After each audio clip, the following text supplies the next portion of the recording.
What's up, everybody? This is Johnny Basement, and we are back here in the basement for a review of an incredibly exciting game, the Collingwood Magpies versus the GWS Giants. Before we get into that, subscribe, bell notice, hit that like button, drop the comments down below. Let me know what you think of this incredible game, because you guys are about 12 to 15 hours ahead of me. I literally just finished watching the game. I had to record it because I'm not up at 3, 4 in the morning to watch them. So when I got up, I watched it. Same as I'll be doing for the Lions and the Blues, which I'll be doing a review on that game tomorrow. So guys, listen. The people that have been following me, what is the one thing that I always bring up when it comes to footy?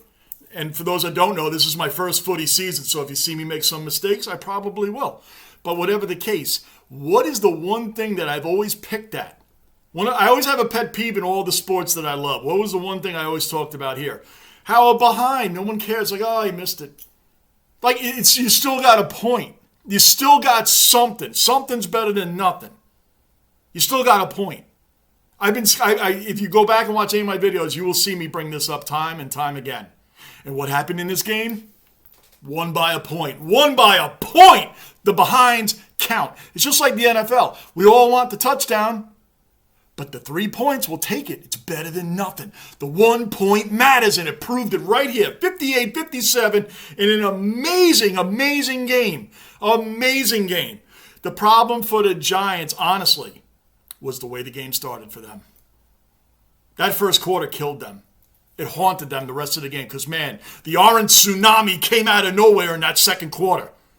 Orange tsunami came out of nowhere in that second quarter and continued on. They fought a hell of a battle out there. And just like I said, Toby Green, what an inspiration. What a captain. This guy has a lot of intangibles as well. When Brown missed a couple of shots earlier in the game, he was over there talking to him, bigging him up. He's always in his teammates' faces, encouraging them, inspiring them. He's a true leader. That's what you need, and he's the difference. And he didn't play in the round 9 blowout loss to the Pies back then. So this guy's presence alone is invaluable for the Giants. Invaluable. I have a lot of respect watching him out there and doing what he did for his players. Let them know that, hey, you missed one. It's okay. We're going to get it back. We're going to keep it going. We're going to keep it real. That's what we're going to do. Everybody take a deep breath. We're in this thing. We're going to win this thing. And that's the attitude of a leader, a captain. That's what you need. That's what you need. That was very inspiring. I was very impressed with Green in this game. Absolutely. Now, that first quarter, wasted opportunities. I don't know if the Giants were nervous. I don't know. It seemed like, you guys know, I really don't compare the AFL to the NFL. I compare it more to hockey. Now, again, you guys who watch my videos know this. Fast-paced game, time just keeps moving. If someone gets injured, they get them right off. Any score review, quick review, keep it moving. That's why I compared to that. And there's one thing that I call in hockey that I see a lot in here, and this is what the Giants did in the first quarter to me. They were chasing the game. Chasing the game means our game plan is just not working right now. We make no adjustments, so we're going to chase their game plan. We're going to chase the Pies around. Because every time we get the ball, we're kicking it, and we are missing goals. We have wasted opportunities left and right. 14-3 now. It's not like the Pies were killing them in the score. The score is very attainable, as we'll find out in the second quarter. But the wasted opportunities and the fact that the goalie and side bottom had 4 clearances apiece. The Giants, now this is about 12 and a half minutes into the first quarter. The Giants had 4 clearances total for the team. Total. They just could never get it in gear in that first quarter. Could never get it in gear. Bobby Hill came out very aggressive. The Pies came out very aggressive. The Giants looked like they came out aggressive. But coming out aggressive and not sticking to your game plan is two different things. The Pies were gang tackling. They were everywhere. They were letting the Giants know, we got this game. We're gonna be beaten down every single quarter. That wasn't the case. But they sure came out that way, and they caught the Giants on their heels and kept them backpedaling that whole first quarter. And again, they had a couple of wasted opportunities in that first quarter. Now, there was something that happened in there. I'm going to throw it out there because I don't know. Again, it's my first footy season. I never saw this during the season. Now, I've seen plenty of score reviews to see if the ball was going to hit the post and be a goal or a behind. Now, I've seen it there in the center post, right? They reviewed one in the first quarter that was on the out on the outer post of the behind outer post. Had that hit that outer post, would that have been no points? Because I'm sitting there like, well, what difference does it make? If it hit the post, it's a point. If it goes through, it's behind, right? But if it hits that outer post of the behind, does that mean it's no point? Is that why they were reviewing it? Let me know, please, because I had not come across that in this entire footy season, a situation like that. So I'm assuming maybe that was it. Maybe had it hit that outer post, there would have been no point. Please let me know on that. Big shout out to Daniel Lloyd. Was it Daniel? It was. Big shout out to Daniel Lloyd for pulling an outstanding imitation of Brock Lesnar with the suplex he put on it was Maya Check. I just wanted to make sure you guys know I take my notes. That he put a monster Brock Lesnar imitation suplex on Maya Check at the end of that first quarter. Big shout out to Daniel Lloyd. That was very interesting, man. That was extremely interesting. I was like, wow, that was like a real WWE suplex, Brock Lesnar style. So shout out to Lloyd for that. That was kind of interesting there, man. So that first quarter, overall, the Giants looked a little lost. They looked like they were chasing the game. They were just running around behind the Pies players. And when they got the ball, just like in hockey, they get the puck, boom, they get hit, they get knocked out, lose the puck, lose the ball, and it goes right back to the Pies. So here we are, chasing the game again, chasing the game. So I'm like, wow, the Giants, they don't look too good. Now, the Pies didn't take advantage of a couple other opportunities that became behinds when they really could have taken off with the score. But in came the orange tsunami in that second quarter. The second quarter, orange tsunami, man. Wow, complete beatdown of the Pies. The Giants said, hey, we're here for a reason. Don't forget about us. Don't forget about how we got here. Giants let the Pies know it ain't going to be that easy today, buddy. Ain't going to be that easy. Made great adjustments, and they got in there and brought that orange tsunami out. 5 consecutive goals in a row. 5 goals in a row. They won that quarter 25-4. 25-4. They took off from Tom Green to, who else scored here? Oh, that put it up 16-15. I missed somebody. Oh, yeah, Toby Green, then Tom Green. I was screwing them up. There you go. Toby Green scores 15-10. Tom Green scores 16-15. See where I'm going with this? Now it was the reverse. The Pies looked lost. The Pies looked like they kind of took their foot off the gas. They played like they were expecting to win. That's what that second quarter looked like. The Pies looked like they were expecting to win. We're just going to win. Look at the way we dominated in the first quarter. Then we got them on their heels. We're the ones that know how to win. We're Collingwood. We're going to come out there and we're just going to put a beat down on them every quarter. Nope, that's not what happened. By the end of that quarter, it was 28-18 Giants. So at the start of that quarter, they only got 4 behinds, the Pies. That's it. They came in with 14 points, ended it with 18. 4 behinds. That's all they got. That's it. The Pies were completely shut out that quarter. The Giants poured it on. And they kept it going.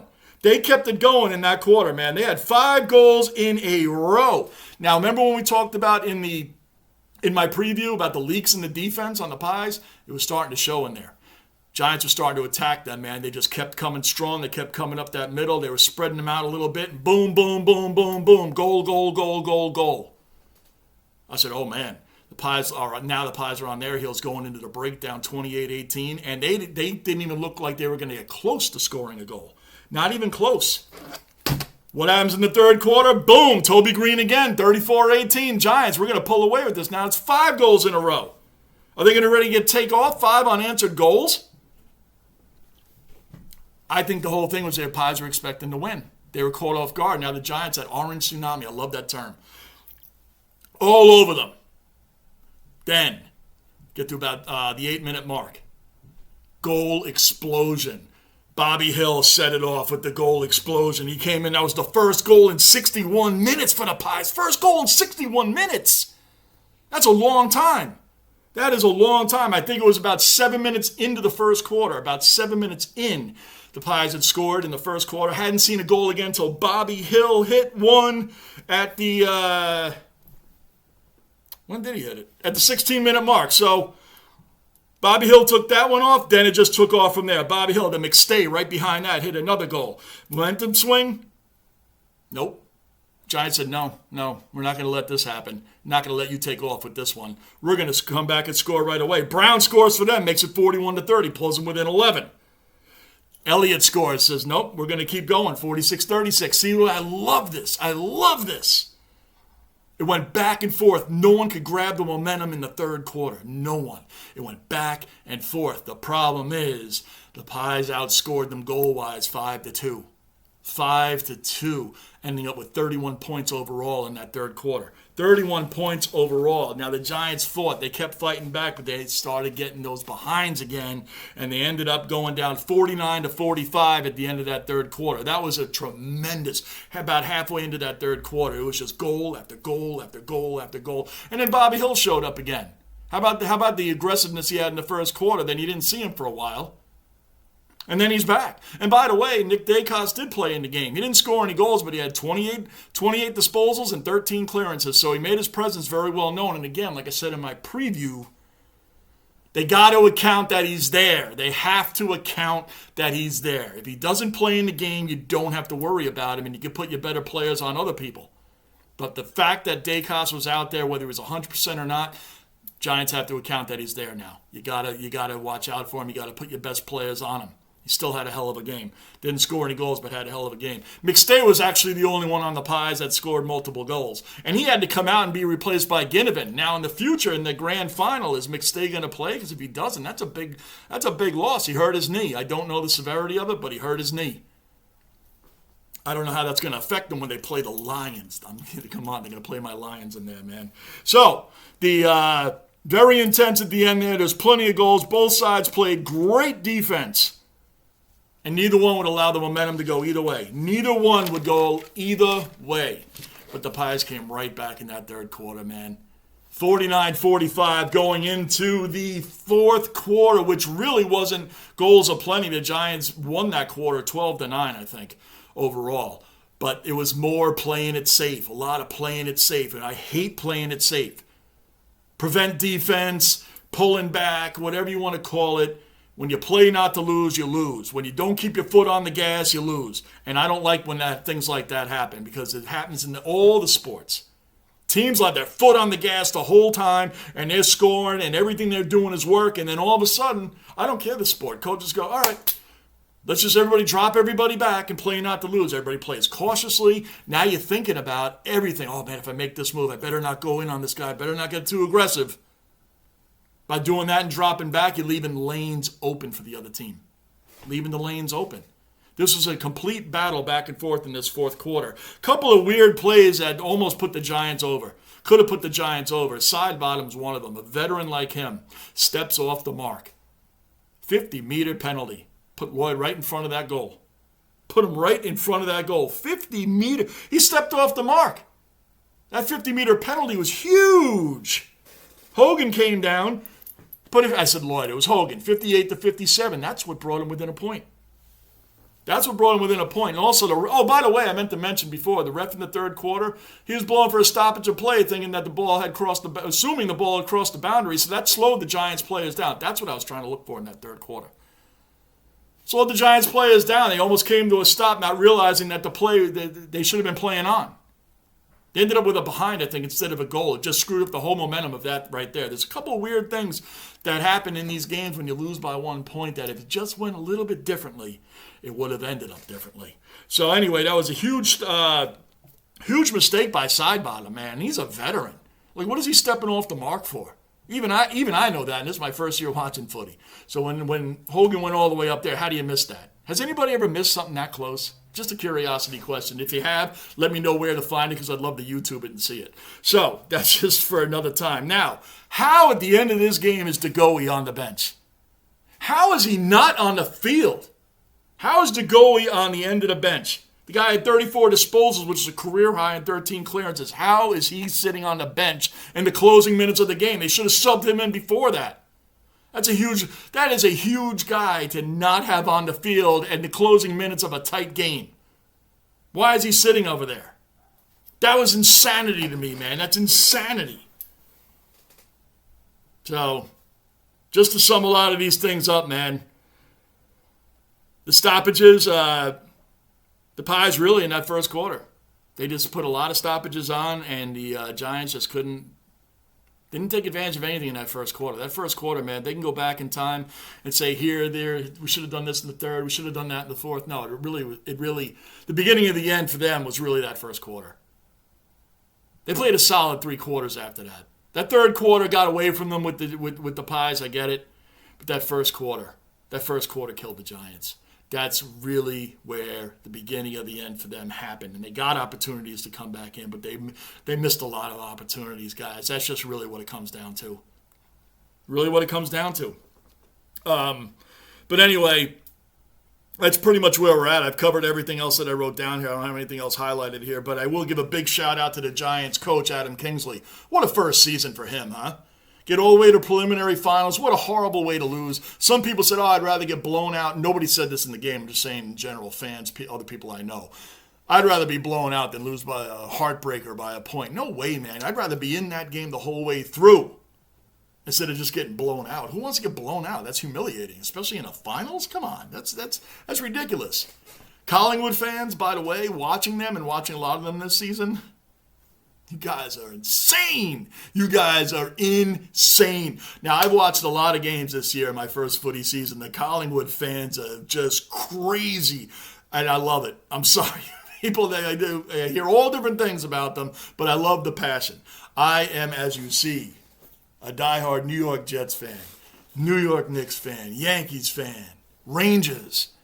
We all flip out up here, and, we all go crazy for our teams. Crazy support. Every time a Giants player went by that sideline or near the wall, there was fans. Now, I don't condone everything that fans do, okay? There was fans in there, and you could tell you don't have to be a professional lip reader to know what some of these fans were saying to these guys. But I'll tell you what, the passion is there.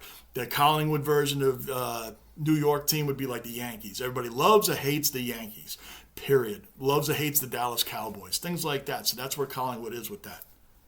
So, guys, we're going to see the Lions or the Blues versus the Pies. This is going to be a great grand final no matter what. This is going to be exciting. Catch my next video, which will be a review of the Lions and the Blues who play tonight. So I will be watching that tomorrow morning when I get up and then do a review right afterwards, guys. Thanks, as always, for your support. Subscribe, bell notice, like button. Drop your comments down below. I'm Johnny Baseman, and I am out.